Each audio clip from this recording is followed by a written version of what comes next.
Welcome back to the channel, and welcome to the first Financial Fridays of 2026. We about to get straight to the money.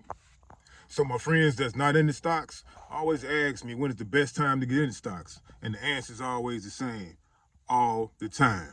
When the stocks are low, you buy a lot. When the stocks are high, you buy modestly. And then the next obstacle always is they don't have the money.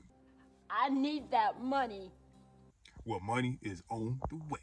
Secretary of Treasury Scott Bessent and Donald Trump said this is going to be the largest tax returns in U.S. history.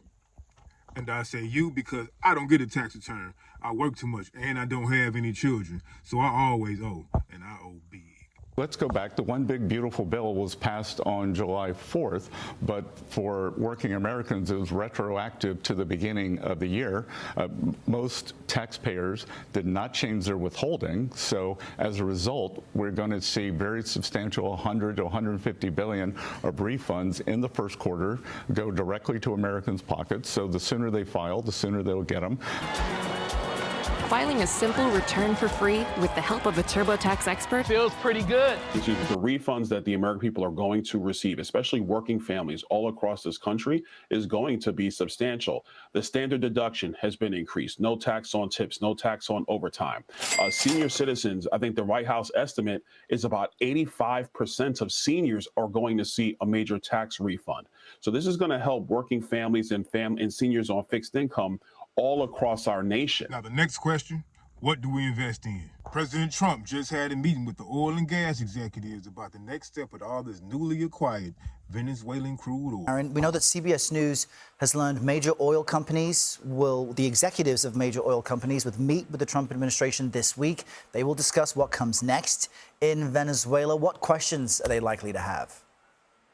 Yeah, good morning, Errol. Chevron, ConocoPhillips, and Exxon will meet with Energy Secretary Chris Wright and other administration officials this Thursday. And they may have a lot of questions for the administration on what exactly they want in terms of investment in Venezuela, as that is crucial to the administration's stated goal of improving economic conditions in the country to the benefit of the U.S. and potentially lower gas prices. But oil in Venezuela has been under state control since the 1970s. In an interview yesterday, President Trump said that he did give hints to oil companies that there would be action in Venezuela, though did not get into specifics. And he also claimed he believes the U.S. oil industry can get expanded operations in Venezuela running in less than 18 months. But members of Congress who you just heard from, some of whom were briefed yesterday by top administration officials, have thoughts on how the administration should deal with oil in the country. Take a listen to them here.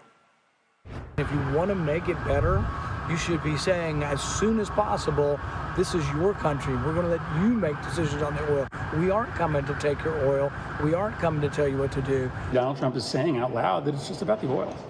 He just wants his rich oil industry friends, who he promised to help in exchange for $1 billion contribution to his campaign, to have access to Venezuelan oil. Shut up, bitch! Man, I swear these dudes get on my nerves, man. Millionaires talking about billionaires who contributed to their campaign, which made them millionaires. And then Buddy just bold-faced lying to you. They continuously tell you to oppose whatever Trump does, but never show you how to get no money. Fuck out of here. Donald Trump is in his second term. He cannot run again, so what campaign is dude talking about? And what $1 billion? You see right here who got $1 billion for the 2024 campaign. Okay. God damn, that laugh is annoying.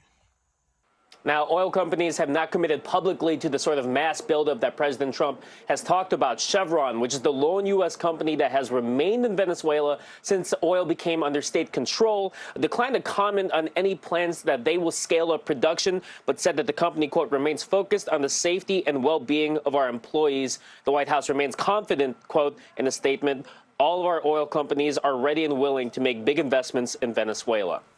Boom. Exxon, Chevron, Conoco. There goes a few of them that you could get into right there. Better believe BP Amoco is going to be there. Mobil is going to be there. Texaco is going to be there. But let's deep dive a little bit more. Caracas is expected to send the United States between 30 and 50 million barrels of oil, which will then be sold at market prices by the U.S. government.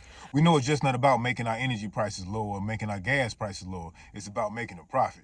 So this is where you look up all of the companies that transport oil or liquefied natural gas, LNG, to all of these other countries. And once again, you see Exxon and Chevron, but you'll also see Cheniere Energy, Venture Global, Kinder Morgan, Energy Transfer, Enterprise Production. President Trump further adding on Truth Social that Venezuela will be buying American-made products from the money received from that deal. Goods purchased will include medical devices, agricultural goods, energy equipment. And there goes another gimme. Look up those agriculture companies. Look up those medical companies. Use Google for more than just looking up the spelling of 4-syllable words. Energy Secretary Chris Wright was with me yesterday and told us all about it on this program. Watch. Now we're talking with the interim authorities in Venezuela and saying, look, we've blockaded your oil. You're not going to be able to sell any oil and continue this criminal enterprise, or you can work with the United States. And of course, they're choosing, maybe we should work with the United States. So that oil, we're allowing it to flow again. It's marketed by the United States government. The money's going to flow into accounts. Of course, they'll get greater oil revenue than they were getting before. And then that money will be funded back to Venezuela. And now we've got nice aligned incentives. But is there interest to buy Venezuelan crude at American refineries? Absolutely. But there's interest in Europe and Asia and all around the world. A better energized world is a wealthier world and a more peaceful world. That's President Trump's agenda in a nutshell. So the moral of the story is, don't spend the whole damn check. Spend 75% and then invest the other 25. Me, I would do opposite and spend 25% and invest the other 75, but that's just because of where I'm at in my life. Had all the clothes, got all the jewelry, took all the trips, bought all the bottles, and all I did was waste a whole bunch of money. Flashback. Say something like, I ain't got a head to the left.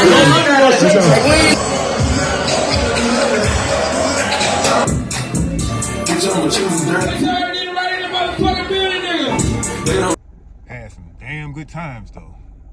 Damn good. But wasted a whole lot of money. Trump is also trying to get big time investment groups out of the single family housing market.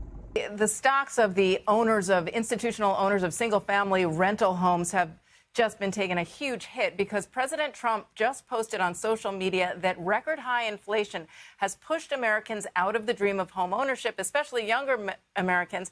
And he said, it is for that reason and much more that I am immediately taking steps to ban large institutional investors from buying more single family homes.